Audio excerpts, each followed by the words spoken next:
Guys, Iron Man B12 here. Hey guys, Iron Man B12 here, and this is Command Corner, or MTG Command Corner, and this is Wrexail the Risen Deep. Now, Wrexail the Risen Deep is a 6-cost blue and black legendary Kraken creature with Island Walk, Swamp Walk, and whenever he deals combat damage to a player, you may cast an instant or sorcery from their graveyard without paying their mana cost, and then exile the card. He's a 5/8, and this is the deck. Now, this is going to be my build. Sorry. This is going to be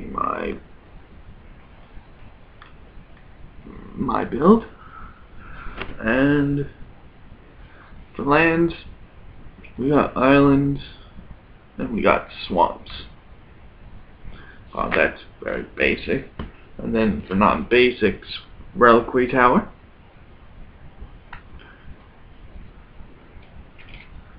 Temple of Deceit, Urborg, Tomb of Yawgmoth, because you need that Swamp Walk, Jawa Island Refuge, Darkslick Shores, Drowned Catacombs, a Snowland, which is really cool, a Frosted Marsh, which is just another land that enters in tap that taps in for black or blue, another copy of Jawa Island Refuge, also known as Dismal Backwater, same thing, Dimir Guildgate, Dreadship Reef, which is what is known as a store land. Its first ability is tap, add 1 colorless to the mana pool, or pay 1 mana, tap it, and put a charge counter on it.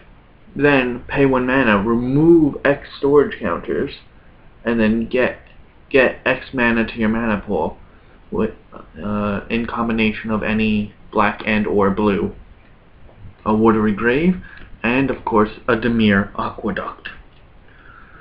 Now this deck is a sub-theme of mill blue-black draw engine. It is my favorite build for this deck, and let's go over artifacts. To start off, we have a Dimir Signet, which you pay 1 mana into, tap it, and produce 1 black and 1 blue. And a Darksteel Ingot, which is good for early game, ramp you 1. A Temple Bell that makes everyone draw, and I do mean everyone, but there's always something silly you can do with this deck and that. A Howling Mines, a Vidalcan Orrery, which is a 4-drop artifact that gives all your spells flash. You may cast non-land cards as though they had flash, which means you can now cast anything at instant speed, so it's strong. And a Gilded Lotus. Now I'm going to put Gilded Lotus back to the side. It's a 5-drop artifact that adds 3 of any 1 color to your mana pool. And then for an artifact creature in this deck, Psychosis Crawler. Whenever you draw a card, each opponent loses 1 life. And its power and toughness is equal to the number of cards in your hand. Good thing I got that Reliquary Tower and have draw engines out the wazoo. Don't ask me what a wazoo is, I just know it's a thing. Enchantments. We only have 3 in this deck. Well, straight enchantments, not enchantment creatures. And that's an Aqueous Forms, which is a 1-drop that makes a creature unblockable, and also lets you scry 1 when it attacks. Dictator Crufix, which is a draw engine, or another draw for everyone. And the last one I'll save for later, because that is going to probably go into part 2. For black creatures, we have Fate Unraveler, which is whenever an opponent draws a card, they lose 1 life. So we already have tying in with the Temple Bell, the Dictate, and a few other things that we will get to when we get to the blue creatures. A Skin Render, which is a creature that enters the battlefield and gives something 3 -1/-1 counters. Pretty strong zombie, 3/3 for 4 mana. It's nice. Blood Gift Demon. At the beginning of your upkeep, you choose a player. That player draws a card and loses a life. Again, fits into that theme of drawing for this. So this deck has a lot of draw power and a lot of answers, we will say. We have Skin Render. Or not Skin Render. Skin Render was that before. Shriek Maw, which a creature when you need it, or if you need that little Doomblade spot removal, you can use him as that too. He has a cost of 5, and when he enters the battlefield, Doomblade some creature, so kill a non-black, non-artifact creature. Or you can evoke it for the cost of a Doomblade, which is pay 2 mana and kill a creature. But then it goes away. We have a Night Howler, which is an enchantment creature that is XX, where X is the number of cards in the graveyard, creature cards in the graveyard. You could either enchant that onto your general for massive damage, or have him as a creature himself. Avatar of Woe. Yeah. Avatar of Woe is one of the strongest cards in this deck, because if there are 10 or more creatures in total in all graveyards, she only costs 2 black mana instead of 8. Now, what she does is she has Fear, which can only be blocked by black creatures or artifacts, or tap and destroy a creature. So, pretty nifty. And the mono-black creature of all mono-black creatures that are in this deck, Shieldred the Whispering One. Well, this one's in Italian, but I'll tell you what it does. It has Swamp Walk. It is a 6/6 for 7 mana, and at the beginning of your upkeep, you return a creature card from your graveyard to play. At the beginning of each opponent's upkeep, they sacrifice a creature. So, that's pretty strong. Moving on to blue creatures, which is this lovely little stack here. We have Gomazoa, which is a 3-drop 0/3 defending flying creature. Now, he's really funny because he's a defender.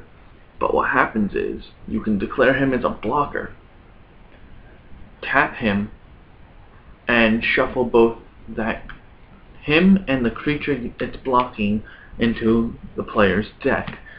I really like him. He's a 3-drop early game, just hold down the fort kind of deal. We have Frost Titan, which is a 6-drop. Any spell that would target Frost Titan costs 2 more.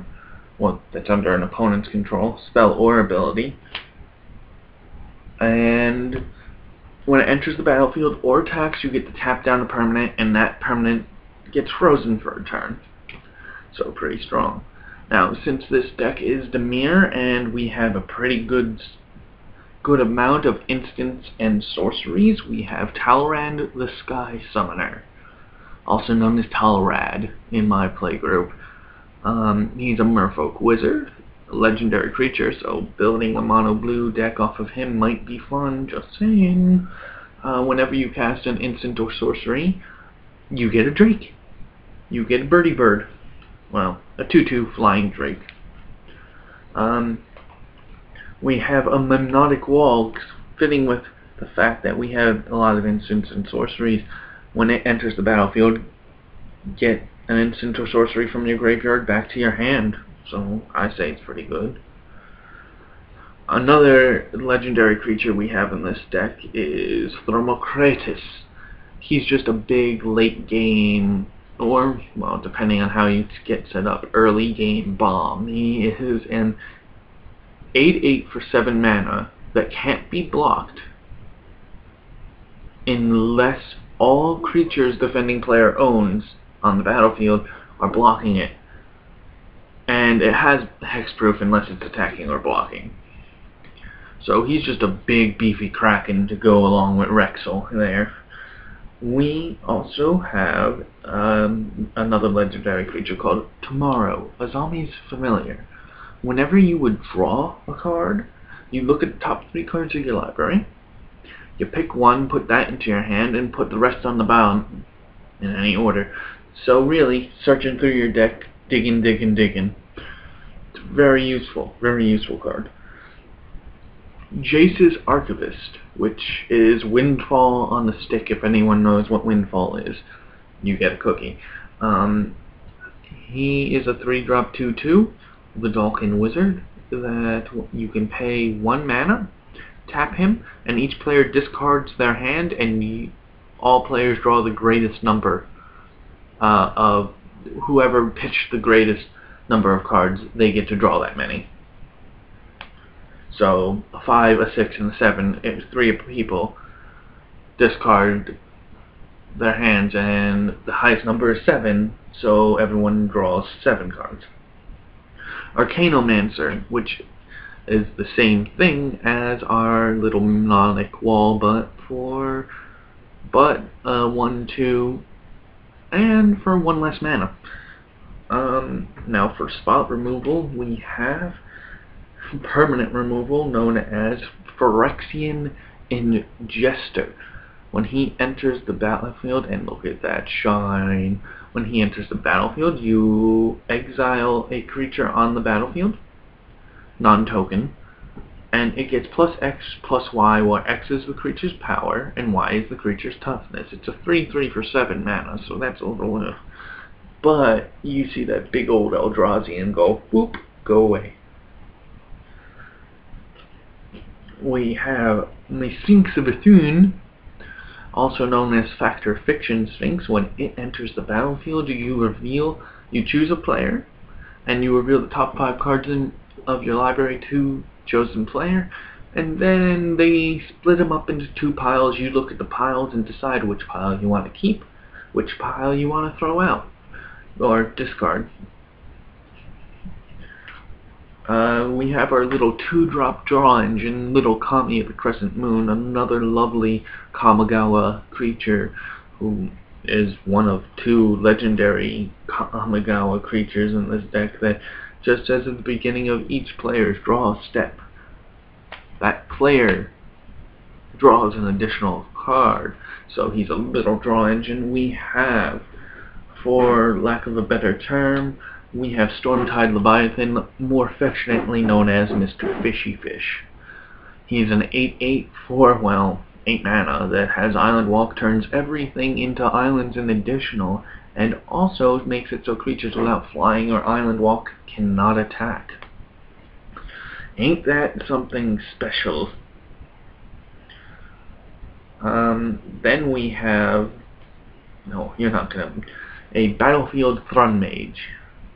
Now this guy, he's only in the deck for one reason, because I like turning everything into pigs, and we'll talk about that when we get to that. And then we have Mr. Excedrin. Now Excedrin is, a creature that enters the battlefield and turns everything face down that isn't a token, and its power and toughness is equal to the creatures on the battlefield that are face down. He is stupid, for lack of a better term. He's a 5 cost, enters the battlefield, flip everything that isn't a token. But he's paired in this deck with a Brine Elemental, which for 3 mana, it has Morph. For 3 mana, you put it face down and it's a 2/2 Morph creature. Nobody knows what it is, and then you flip it up for 7 mana. And when he gets flipped face up, people cry, because when he gets flipped face up, each opponent skips their untapped phase for a turn. So what you do is you play him, you flip him, you play Excedrin, you flip him back down, and then everyone just gets so sad. So sad. Of course, we have our little cloney boy, because who doesn't need a clone in a blue deck? Now, we have these two, who, along with this, make as much mana as you could ever use in this deck or ever need. Now, Pester might, when it enters the battlefield, it may tap or untap target permanent.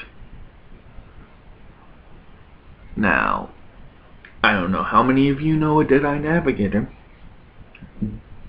but Deadeye Navigator, when he enters the battlefield, he bonds with a creature, and both him and this creature now have pay 2 mana and blink out and then immediately put back in, so infinitely put it back down.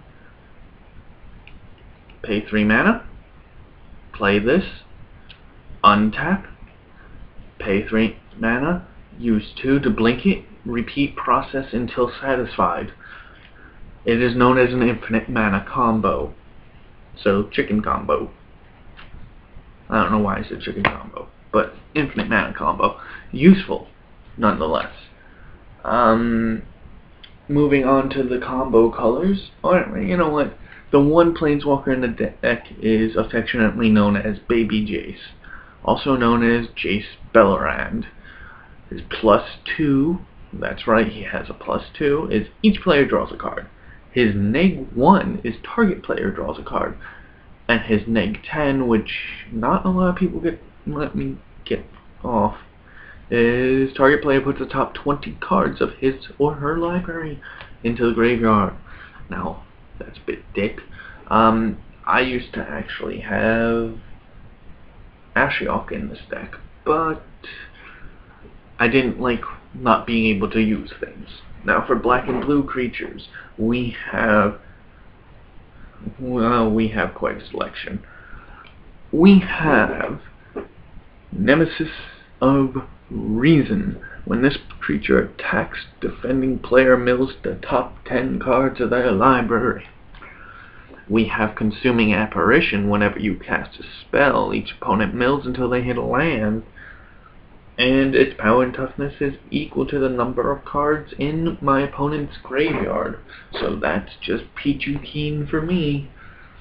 We have an Evil Twin, which is a clone that can also kill whatever it's cloning. We have a Notion Thief. This bloody brilliant card with all this draw in this deck can make me draw my deck. Because whenever an opponent draws a card that isn't on their draw step and isn't the first card they draw on their draw step, well, bucko, I get to draw it instead. Then we have our Lord and Savior, Phoenix, the God of Deceit, and we have him in this deck because blue likes big butts and they cannot lie. Because, let me think, most of the creatures in this deck that are blue, like Azami's Familiar or Sphinx, they have big butts. And by big butts, I mean they can defend. And we have come to my favorite creature in this deck, which is Mind Mass Leech. Oh, Mind Leech Mass, sorry. He's an 8-drop, which is kind of high, but he's a 6/6 for 8 with trample, and whenever it deals combat damage to a player, you get to look at their hand and cast a non-land card. Yeah, I may play a non-land card from their hand for free. So, everything about this deck is to take from your opponent. Well, whether it be spells, creatures, whatever. We'll come to this card now. This is the last enchantment in the deck. The Price of Knowledge. Or Price of Knowledge. Players have no maximum hand size. So, you know what, with all this draw, you know, everyone's going to need no maximum hand size. Right? But it comes at a price, wouldn't you agree? Magic always comes at a price. At the beginning of each opponent's upkeep, this card deals damage equal to the number of cards in that player's hand. Pretty easy. And before we go out of time, we have to go through one more stack. The Instants and Sorcerers. We'll go with my 2 favorite mill cards in all of Magic. Mind Funeral. Target opponent mills until they hit 4 lands. Do you know how devastating, even in an EDH deck, that could be? though that is only target opponent, and if they have hexproof or some way that you can't target them, then that makes me sad. So we'll go on to my other one, Mind Grind. 1 black, 1 blue, and as much mana as you can dump into it. Each opponent mills until they hit X number of lands in total. So it's kind of mean. Now you got your basic assortment of counter spells in this deck, including regular counter spell, because I'm not leaving everything up to chance, and sad to say, there's only 4 counter spells in this deck. We have the original counter spell, counter any spell, negate counter non-creature spell, cancel, or my personal favorite, spell crumble. Now for removal, mass or otherwise, permanent removal, or just at least graveyard removal, we have Consume the Meek. Destroy each creature with converted mana cost 3 or less. They cannot be regenerated. Instant speed, mind you. We also have Murder. 3-drop, kill a creature. Any creature. It doesn't matter what kind. Or my personal favorite, to get rid of them pesky, indestructible, or Avacyn's. Tragic Slip. Neg 13, well, it's neg 1, but if a creature died during the turn this was cast, it's neg 13. Banana Peel. We have 1 tutor in the deck, and that's a Diabolic Tutor. Now, with all this draw engine, scrying, whatever, what have you, we don't really need that many tutors. Although I should put Diabolic Revelations and tutor out my deck when I need it. We have a Stolen Identity, which copies an artifact or creature. So no, it's really fun. Stolen Identity on something that can't be blocked, and copying my Gilded Lotus, or your Gilded Lotus, or something even nicer on the battlefield 350 times over, because Cipher. No ciphering. Now, remember I said I'd get back to that little magey boy that we had, the Battlefield Thrun Mage, wherever he wound up. Well, this is where we'll get back to him. Now, Battlefield Thrun Mage is a 2-drop human creature that, whenever you cast a spell that targets a creature, it costs 1 less to cast. Now, here's another thing. It works for X spells, and for good reason. It works for X spell, and good reason. I can't find the little guy. Oh man, he went hiding on me. Well, anywho, we have Curse of the Swine. Exile, 2 blue and X, exile creature, replace it with a green piggy pig, which is neato. But with the Battlefield Thrun Mage, you get to exile the entire field and turn it all to piggy pigs. There you are, you little... you're hiding on me. Now, we have a Cyclonic Rift. Bounce everything I don't control. Seems good. We have Prosperity and Minds Aglow. Both cards let players draw X number of cards. Prosperity is 1 blue and X. Or you join forces, which allows everyone to pay into the pot. We also have a Hands of Binding. I tap a creature an opponent controls, it doesn't untap. And then it also has Cipher, so if I want, I exile it. We have a Traumatize, which mills somebody half their deck. Rounded down. Literally just take half of your deck, any half. Top, well, preferably the top. We have a Devastation Tide, which is just bounce every permanent because reasons. We have an Increasing Confusion, which is 1 blue and an X, and target player mills the top X card, so mills the top X. which take top X cards and just say goodbye into the graveyard somewhere over the rainbow. Or you can cast it from your graveyard afterwards with flashback, and if you do that, it's whatever X is times 2. Ain't that nifty, skibbity-boo? We have a rite of replications, so I like things, you like things, I want 5 of your things. It's 4 mana and an additional 5 if you want to copy something 5 times. A 4C, which is scry 4, and then draw 2 cards. And a spell twine to take an instant and sorcery from your graveyard, and an instant and sorcery from an opponent's graveyard, and cast them both for free. Then we also have Psychic Spiral, which shuffles your graveyard back into your deck, and then have target opponent mill for that many cards. And my personal favorite to do with the infinite mana combo in this deck, because I'm a horrible person, Capsize, which is a 3-drop with buyback, which means, well, for this particular instance, I pay 3 additional mana. For 6 mana, I bounce a permanent from the field to the hand. So, what you're saying is, I bounce your lands, I bounce all of your lands, I bounce all of your creatures, you're at turn 0, I'm at turn 8. Oops. And, again, the commander for this deck is Wrexail, the Risen Deep. As always, if you want, like, comment, and subscribe. Well, you don't have to do any of those things. I just want to do this for funsies, really. I love Magic. It's just one of those things I like to do.